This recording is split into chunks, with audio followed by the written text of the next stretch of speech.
ఇక phone tapping కేసులో bail petition దాఖలు చేసిన భుజంగరావు తిరుపతన్న బెయిల్ పిటిషన్లపై నేడు విచారణ జరగనుంది. గతంలో బెయిల్ పిటిషన్లను నాంపల్లి కోర్టు కొట్టేసింది.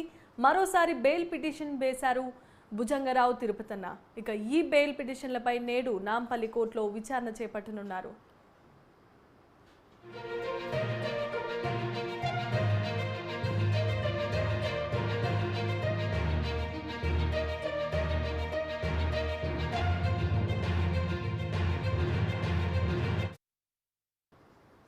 ఇక ఫోన్ ట్యాపింగ్ కేసులో భుజంగరావు తిరుపతన్న బెయిల్ పిటిషన్లపై నేడు విచారణ జరగనుంది. ఇదే అంశానికి సంబంధించి మరిన్ని అప్డేట్స్ ను మా crime bureau chief Krishna phone in ద్వారా అందిస్తారు.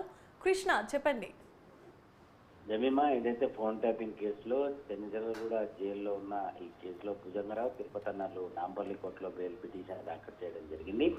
ఈ కేసులో గతంలోనే నాంపల్లి కోర్టులో వారు ఏదైతే పిటిషన్ వేయడం, ఆ తర్వాత కోర్టు ఈ కేసు వ్యవహారానికి సంబంధించి దానిపైన అంటే వారి బెయిల్ పిటిషన్ ని తోసిపుచ్చడం కూడా జరిగింది. మరోసారి ఇద్దరు కూడా తిరుపతన్న భుజంగరావులు నాంపల్లి కోర్టులో పిటిషన్ దాఖలు చేశారు. దీనిపైన అటు ఎస్ఐటి అధికారులు కూడా వాదనలు కూడా వినిపించడం జరిగింది. ఈ నలుగురు కూడా ప్రస్తుతం ఏదైతే చెంచలగూడ జైల్లో ఉన్నారో వీరంతా కూడా నిందితులు అని చెప్పి అసలైన ప్రధాన నిందితుడు ప్రభాకర్ రావు ఇంకా పరారీలో ఉన్నాడు. అతన్ని అదుపులోకి తీసుకుంటే కానీ అసలు విషయాన్ని పూర్తి స్థాయిలో బయటికి రావు.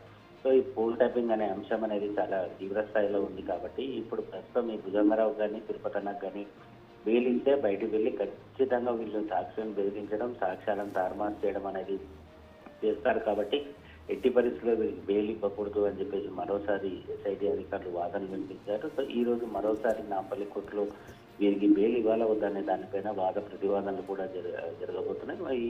ఈ వాద ప్రతివాదనలు జరిగిన తర్వాత కోర్టు భుజంగరావు తిరుపతన్నకి బెయిల్ ఇస్తుందా లేదంటే ఎస్ఐటి అధికారులు చేసే వాదనలు ఏకీభవిస్తుందా అనేది సర్వత్రా ఉత్కంఠ నెలకొని ఉంది. Yes, thanks for the updates, Krishna.